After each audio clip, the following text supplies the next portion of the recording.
Good morning, students. Welcome back to our online class. As you know, we were studying our chapter of polity, that is electoral politics. We will continue with that. Yesterday I told you about the elections. I told you about the general characteristics of the elections, which are the democratic elections, how elections take place वगैरह है ना. And from today onwards we will talk about our India, है ना. अभी तक तो just अपन ने जो पढ़ा that is about the general criteria of the elections. I told you about the democratic country, I told you about the undemocratic country, what is the importance of the elections वगैरह, ये सारी बातें अपन ने कर ली. अब अपन चलते हैं अपना जो इंडियन क्राइटेरिया है या इंडिया के अंदर जो इलेक्शंस टेक प्लेस होते हैं दैट आर डेमोक्रेटिक और नॉट, उसकी अपन बात करेंगे.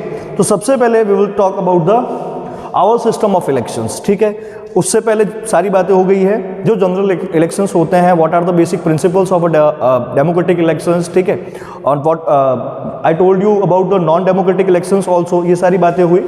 अब अपन बात करते हैं आवर सिस्टम ऑफ इलेक्शंस. तो सबसे पहले मैं आपको एक वर्ड बताता हूं, that is MLA. What is the full form of MLA? That is member of legislative assembly. जो विधानसभा वगैरह होती है, स्टेट असेंबलीज होती है, उसके अंदर जो इलेक्ट होता है उसको अपन क्या बोलते हैं? एमएलए बोलते हैं. ठीक है, एक वर्ड और आता है दैट इज एमपी. क्या होता है? MP, that is member of parliament. जो कि कहाँ का सदस्य होता है? He is member of Lok Sabha. Lok Sabha का वो मेंबर होते हैं. ठीक है, ये बात समझ में आई. अब अपना आवर सिस्टम ऑफ इलेक्शंस जो है दैट इज डेमोक्रेटिक इलेक्शंस है या नहीं है, तो कैसे पता लगता है कि अपना जो इलेक्शंस क्राइटेरिया है दैट इज व्हाट कि वी चूज या we are the voters who used to vote. कहाँ से चूज करते हैं? अपनी अपनी कॉन्स्टिट्यूएंसी से चूज करते हैं, इलेक्ट करते हैं.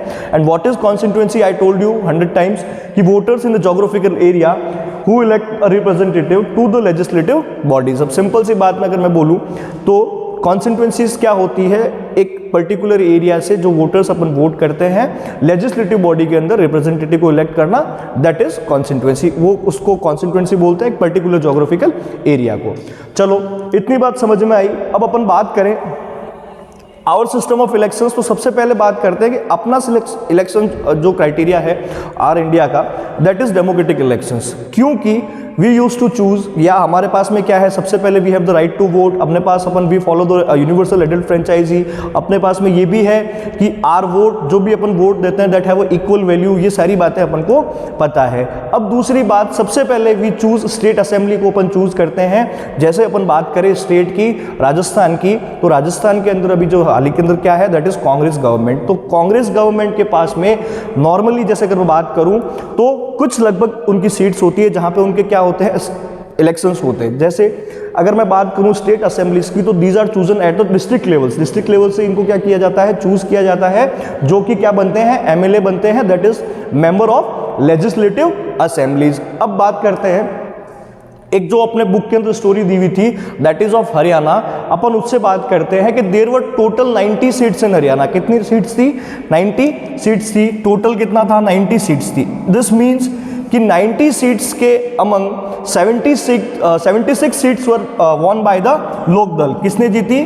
76 सीट्स जो थी these were won by the Lokdal.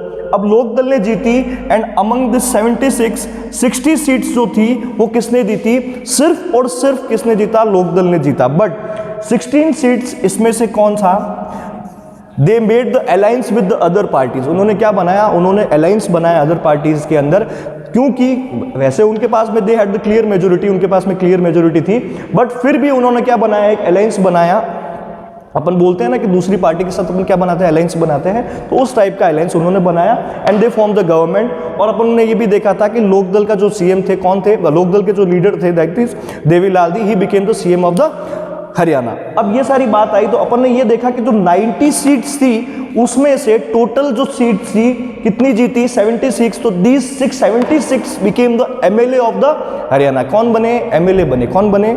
MLA बने. आई बात समझ में? इस तरह से क्या होता है? स्टेट के अंदर इलेक्शंस होते हैं. स्टेट इलेक्शंस जो होते हैं वो स्टेट असेंबली को जो रिप्रेजेंटेटिव्स होते हैं उसको चूज करने के लिए बनते हैं. इतनी सी बात समझ में आई कि भाई टोटल सीट्स कितनी थी.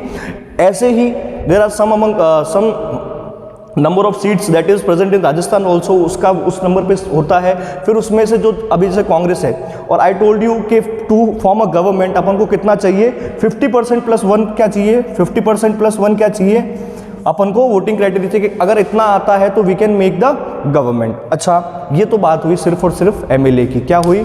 एमएलए की, जिसको बोलते हैं मेंबर ऑफ लेजिस्लेटिव असेंबली। अब बात करता हूं एमपी की, एमपी की। अच्छा, एमपी को क्या बोलते हैं? Member of parliament. I told you member of parliament बोलने से अब कितनी कॉन्स्टिट्यूएंसीज होती है? तो constituency, I told you what is that constituency, total constituency जो पार्लियामेंट के अंदर बैठती है, that is for Lok Sabha election या upper house lower house both, Rajya Sabha और लोकसभा। तो कितनी टोटल कॉन्स्टिट्यूएंसी होती है? 543 क्या होती है? टोटल कॉन्स्टिट्यूएंसीज होती है। ये टोटल कॉन्स्टिट्यूएंसी बोल रहा हूं, क्या बोल रहा हूं? Total constituency. अब अमंग दैट टोटल कॉन्स्टिट्यूएंसी अभी मैं बताऊंगा क्या, रिजर्व कॉन्स्टिट्यूएंसी के बारे में बताऊंगा, उस टाइम बताऊंगा। अमंग दैट एससी जो होती है सीट्स, दैट इज 84। कितना एसटी के लिए बुक रहता है? एससी के लिए 84 एंड एसटी के लिए बुक रहता है कितना? 47। कितना रहता है? 47। आई बात समझ में? ये मैं बात कर रहा हूं जो पार्लियामेंट के अंदर, जो लोकसभा के अंदर क्या बनते हैं? एमपी बनते हैं। जैसे कि स्टेट की कॉन्स्टिट्यूएंसी होती है तो डिस्ट्रिक्ट लेवल पे कॉन्स्टिट्यूएंसी होती है, वहां से इलेक्शंस होते हैं तो वोटर्स वोट देके क्या बनाते हैं? एमएलए बनाते हैं। एज सेम तो इसी तरीके से डिफरेंट कॉन्स्टिट्यूएंसीज, इसको बोलते हैं पार्लियामेंट्री कॉन्स्टिट्यूएंसीज, सेटअप कर रखी है किसने? इलेक्शंस कमीशन ने, according to the population which is present in that state. चलो ये बात समझ में आई। तो total number of constituency is 543। Among that SC जो रिजर्वेशन रहता है, आपने वर्ड सुना होगा रिजर्वेशन, एससी के लिए कितना रहता है? 84 सीट्स का रहता है, और एसटी के लिए कितना रहता है? 47 का रहता है। That all I will discuss in the reserve constituency. Reservation की जब अपन बात करेंगे तब मैं आपको ये बताऊंगा। अब अगर मैं बात करूं ऑफ राजस्थान, तो राजस्थान से कितने एमपी जाते हैं? तो राजस्थान से एमपी जाते हैं 25। तो नंबर ऑफ एमपीज जो होते हैं, अब राजस्थान को भी अपन ने क्या कर रखा है? We have divided Rajasthan according to the parliamentary constituency. इतने पार्लियामेंट्री कॉन्स्टिट्यूएंसी से क्या जाते हैं? एमएलए जाएंगे। ये एक पर्टिकुलरली कॉन्स्टिट्यूएंसी है, वहां से वोटर्स वोट देंगे और वो क्या बनेंगे? एमपी बनेंगे, means he will sit in the Lok Sabha. तो वो राजस्थान से कितने जाते हैं?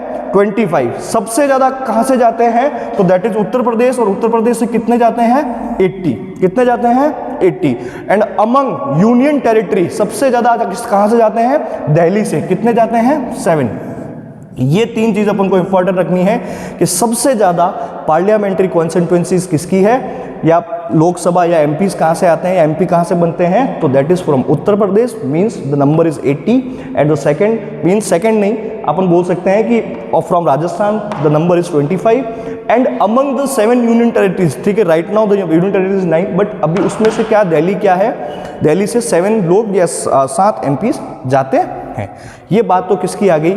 ये सारा क्राइटेरिया है अपने क्या, तो ये सारी जो चीज़ें electoral constituencies, parliamentary constituencies, state assembly, Vidhan Sabha, Lok Sabha, ये सारी चीज़ें है ना, right to vote, universal adult franchise, each vote have equal value, ये सारी की सारी ये चीज़ें बताती है कि इंडिया के अंदर जो इलेक्शंस टेक प्लेस होते हैं, these elections are democratic in every way. हर एक तरीके से क्या है? इलेक्शंस को क्या है? डेमोक्रेटिक है। ये बात समझ में आई।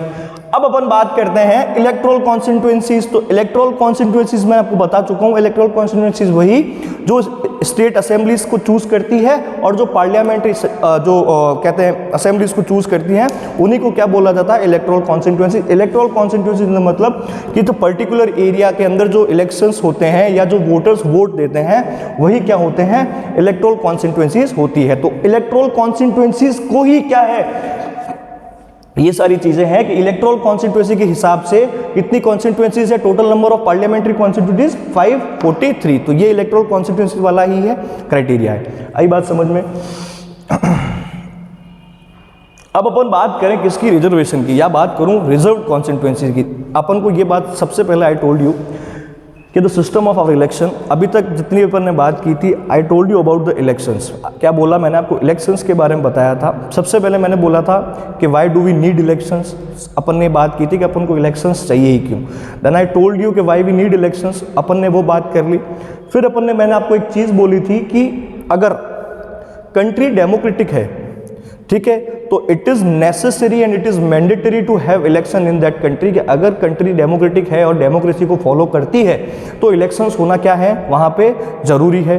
बट किसी भी कंट्री के अंदर अगर इलेक्शंस हो रहे हैं तो इसका मतलब ये नहीं है कि वो कंट्री क्या है, डेमोक्रेटिक है। तो ये चीज़ मैंने बोली थी। फिर अपन ने मैं आपको बताया थे कुछ some basic principles of a democratic elections, कि डेमोक्रेटिक इलेक्शंस अपन किसको बोलेंगे और नॉन डेमोक्रेटिक इलेक्शंस किसको बोले थे। अब मैंने बोला था कि देयर आर 5 प्रिंसिपल्स, अगर ये 5 प्रिंसिपल्स आर फॉलोड, अगर ये फॉलो होते हैं, दिस मीन्स कि the elections which was taken place was democratic, तो डेमोक्रेटिक है। अब ये सारी बातें अपन ने 1-2 दिन की, तो क्या थी, ये सब चीज़ें थी जनरल बातें।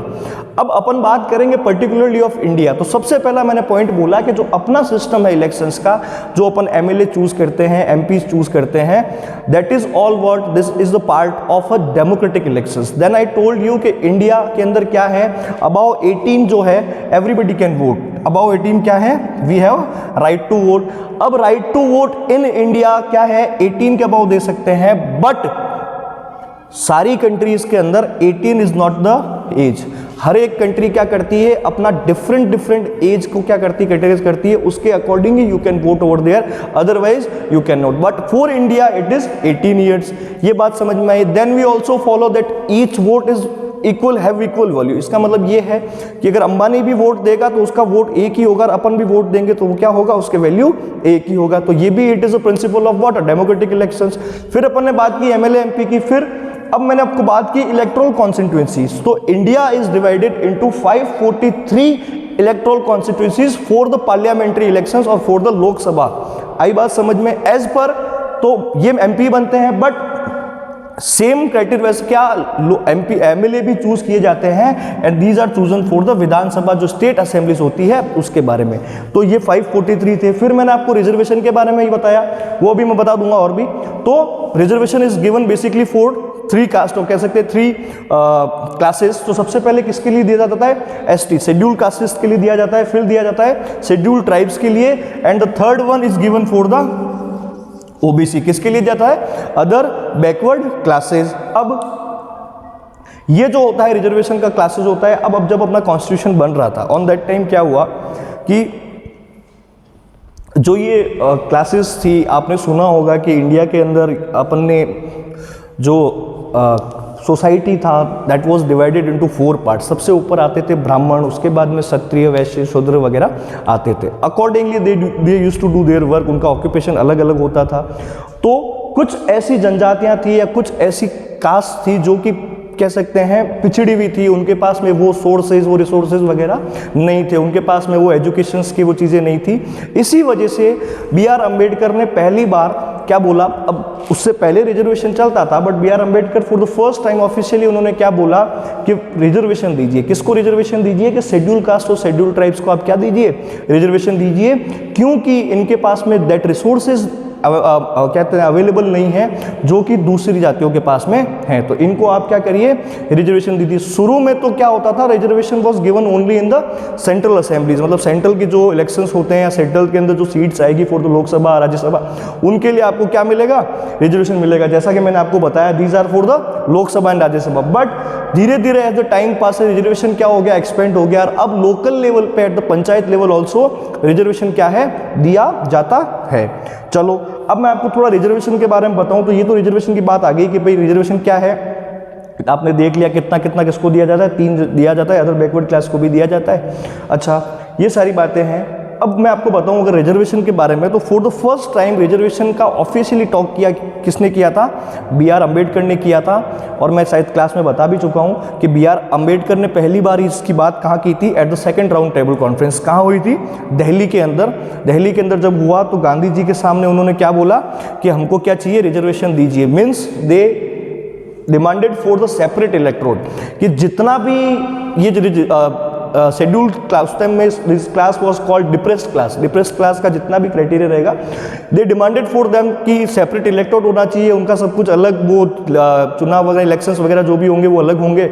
इस वजह से बी.आर. जो गांधी जी थे वो कहाँ चले गए, फास्ट कह सकते आमरण अनशन में चले गए। और इस तरह से सेकेंड राउंड टेबल कॉन्फ्रेंस जब हुई थी, कब हुई थी, इट वॉज डन इन 1931। कहाँ हुई थी, लंदन के अंदर। और for the first time B R Ambedkar ji ने क्या दिया था, लंदन के अंदर ऑफिशियली ही टोल्ड या he asked for the separate electrode, कि भाई इन लोगों के बारे में क्या होना चाहिए, सेपरेट इलेक्ट्रोड होना चाहिए। बट आफ्टर सम टाइम 1932 के अंदर, in 1932 Poona pact was sign between B R Ambedkar and Gandhi ji, और उसके बीच अंदर क्या हुआ, तो गांधी जी और दोनों एग्री हो गए that separate electrode is not needed, आपको क्या दिया जाएगा, रिजर्वेशन दिया जाएगा। आपको क्या दिया जाएगा, रिजर्वेशन दिया जाएगा। Initially it was 78 seated, but फिर उसको सेंट्रल असेंबली के अंदर बढ़ा के, और इट वाज डन बाय 142, और 18% it was done in the central level. ठीक है, तो ये सारा रिजर्वेशन की बात है। वही बात है कि our system of election that is democratic, obviously MLA MP का जो चूजन क्राइटेरिया होता है, इलेक्टोरल कॉन्स्टिट्यूएंसीज, ये इंडिया को डिवाइड कर रखा है डिफरेंट कॉन्स्टिट्यूएंसी के हिसाब से, वहाँ से एमएलएज वगैरह एमपीज वगैरह चूज होते हैं। Then I talked about reserve constituency. Reserve constituency मतलब रिजर्वेशन वगैरह की जो बात होती है, मैंने आपको बताया किनको दी जाती है, 3 क्लासेस को दी जाती है। I told you about the Poona pact वगैरह, B R Ambedkar divided for the first time. और अगली क्लास में मिलते हैं, तब तक के लिए बाय, टेक केयर।